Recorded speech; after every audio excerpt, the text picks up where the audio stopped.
हर रोज एक नई कहानी देखने के लिए चैनल को सब्सक्राइब करें और बेल आइकन दबाना ना भूलें। संगीता अपनी सहेली प्रीति के साथ कॉलेज से घर आ रही होती है। तभी प्रीति संगीता से कहती है, यार पता नहीं क्या है मेरी माँ, जब देखो मुझे ताने देती रहती है, वो भी बिना बात के। अरे ऐसा क्यों बोल रही है? बिना किसी बात के तुम्हारी माँ क्यों बोलेंगी तुम्हें? कोई तो तुम्हारी भी गलती होगी ना। और वैसे भी माँ है वो तुम्हारी, तो बोलने का हक भी है ना उनका। माँ नहीं, मेरी सौतेली माँ है। संगीता, ये बात मैंने आज तक किसी को नहीं बताई, लेकिन ये बात सच है, वो मेरी सौतेली माँ है। भाई को हमेशा आगे रखती है और मुझे खाने तक के लिए रुला देती है। प्रीति, तुम्हारी सौतेली माँ है? मुझे ये बात अब जाकर पता चली। तुमने पहले क्यों नहीं बताया मुझे? मैं किसी को भी नहीं बताती हूँ, बस यही कोशिश करती हूँ कि सब मेरी माँ को अच्छा ही समझे। लेकिन इस बीच में मैं ही बहुत दुखी हूँ। तुम्हें क्या बताऊँ, खाने तक के लिए मुझे 100 बातें सुननी पड़ती है। मेरे पास कॉलेज की फीस भी नहीं है और अब ये समझ नहीं आ रहा है कि मैं कॉलेज की फीस कैसे दूंगी। तो तुम अपने पापा या भाई को कुछ बोलती क्यों नहीं? अरे उन्हें पता तो चलना चाहिए ना कि आखिर तुम्हारे साथ तुम्हारी सौतेली माँ क्या क्या कर रही है, तुम्हें क्या क्या सहना पड़ रहा है। मेरे पिताजी तो पहले ही गुजर गए थे और भाई को भी बताने का कोई फायदा नहीं है, क्योंकि वो भी सौतेला ही है ना, अपनी माँ की तरफ से ही बोलेगा। मुझे किसी बात की इतनी टेंशन नहीं है जितनी कॉलेज की फीस की है। अगर मैंने फीस नहीं दी तो मैं कॉलेज भी नहीं आ पाऊंगी। क्या करूँ अब मैं? तुम इतनी टेंशन क्यों ले रही हो? तुम्हारी सहेली है ना, मैं तुम्हारी कॉलेज की फीस दे दूंगी। नहीं नहीं, तुम ये क्यों बोल रही हो? तुम मेरी कॉलेज की फीस कैसे दे सकती हो? और बाद में मुझे तुम्हें पैसे तो देने ही पड़ेंगे ना, और मेरे तो हालात ही इतने खराब हैं कि मैं पैसे नहीं चुका पाऊंगी। देखो प्रीति, तुम मेरी काफी ज्यादा अच्छी सहेली हो, तो मैं तुम्हारे लिए कॉलेज की फीस दे सकती हूँ। और रही बात पैसे वापस देने की, तो मुझे पैसे वापस नहीं चाहिए, तुम बस खुश रहो। ये तो अलग ही इमोशनल फूल है।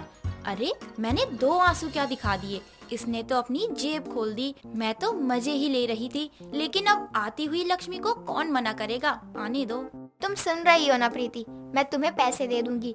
और हाँ, मुझे सहेली मानती हो ना, तो मना मत करना, चुपचाप बस पैसे रख लेना। तुम्हें मेरी कसम है, मैं तुम्हें रोता हुआ नहीं देख सकती। जहाँ अपने ही साथ नहीं देते, वहाँ पर तुम मेरी मदद कर रही हो। तुम मेरी सच्ची सहेली हो। प्रीति अपनी बातों से संगीता को इमोशनल फूल बना देती है और संगीता को ये पता भी नहीं चलता।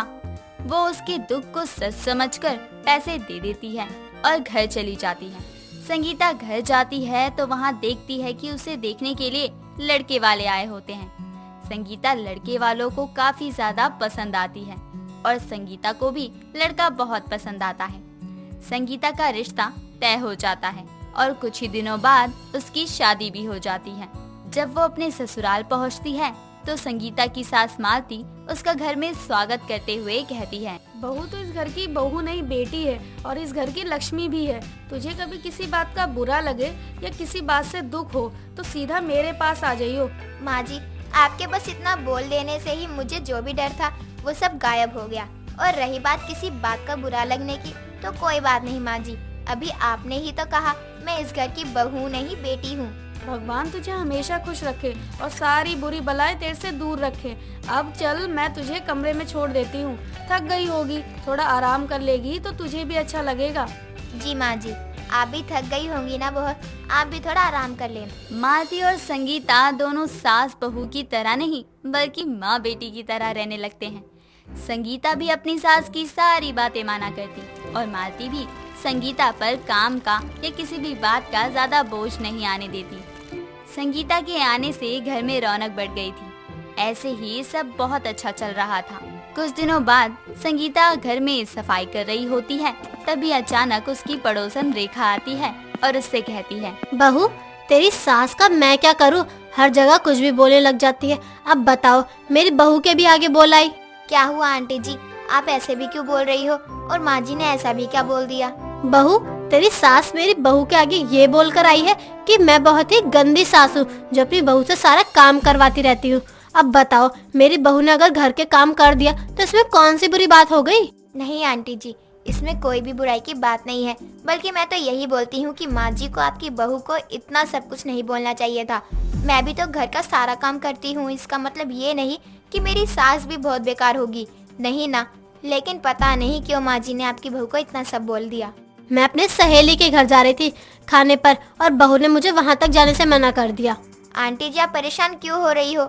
माँ जी से मैं बात करूँगी, और अगर आप बोलती हो तो मैं अभी आपकी बहू से बात कर लूँगी। नहीं बहू, तू मेरी बहू से बात मत कर, बस तू अपनी सास को समझा दे अब दूसरों के घर में आग ना लगाए करे। अच्छा थोड़ी लगता है, अब तू भी तो मेरी बहू की तरह है, इसलिए मैंने तुझसे बात की। आंटी जी, आप बिल्कुल भी टेंशन मत लो, मैं माँ जी को समझाती हूँ।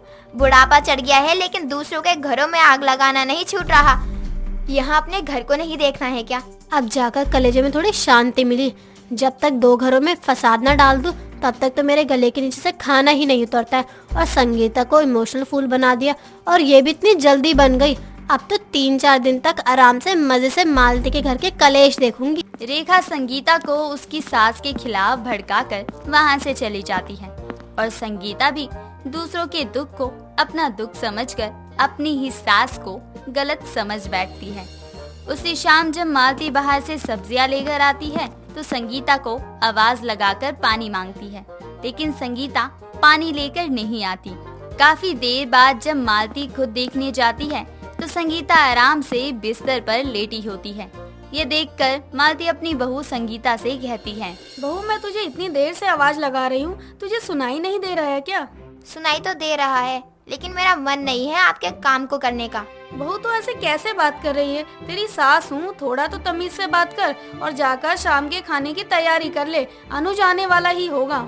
माँ जी, अनुज जी मेरे पति हैं तो आपके भी बेटे हैं ना, आप ही क्यों ना जाकर आज खाना बना लो, क्योंकि आज मेरा बिल्कुल भी मन नहीं है कुछ भी काम करने का। पता नहीं तू किस बात पर नाक चढ़ा कर बैठी है। कोई बात नहीं, मत बना, मैं खुद ही बना लूंगी खाना। मालती को अपनी बहू की नाराजगी समझ नहीं आती और वो वहाँ से चुपचाप खाना बनाने चली जाती है। ऐसे ही 1 हफ्ता निकल जाता है, लेकिन संगीता अपनी सास से सीधे मुंह बात तक नहीं कर रही होती। ये सब मालती को अजीब तो लगता है, लेकिन मालती उससे कुछ कहती नहीं। कुछ दिनों बाद मालती की बेटी प्रीति अपनी नानी के घर से आती है, और ये वही प्रीति है जो संगीता की कॉलेज में सहेली थी। संगीता प्रीति को अपने ससुराल में देखकर हैरान हो जाती है और कहती है, प्रीति, तुम मेरी सास को माँ बोल रही हो, इसका मतलब यही है तुम्हारी सौतेली माँ। बहू, ये तू क्या बोल रही है? मैं इसकी सौतेली माँ नहीं, सगी माँ हूँ। मैं प्रीति से बहुत प्यार करती हूँ। वो तो प्रीति की नानी की तबीयत खराब थी, इसीलिए प्रीति वहीं पर गई हुई थी। लेकिन माँ जी, प्रीति मेरी कॉलेज की सहेली है, और प्रीति ने ही बताया था कि उसकी माँ सौतेली है, कॉलेज की फीस तक नहीं देती है। प्रीति, तुम चुपचाप क्यों खड़ी हो? बताओ ना सच सच माँ जी को।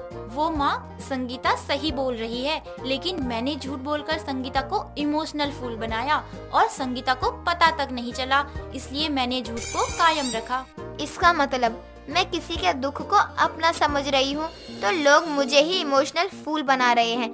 कहीं रेखा आंटी ने भी मुझसे झूठ तो नहीं बोला? बहू, मुझे ये तो नहीं पता कि रेखा ने क्या बोला था तुझे, लेकिन वो तो है ही फसाद की जड़। जब देखो तब घरों में आग लगाती रहती है। माँ जी, लेकिन लेकिन इन सब में गलती तेरी है।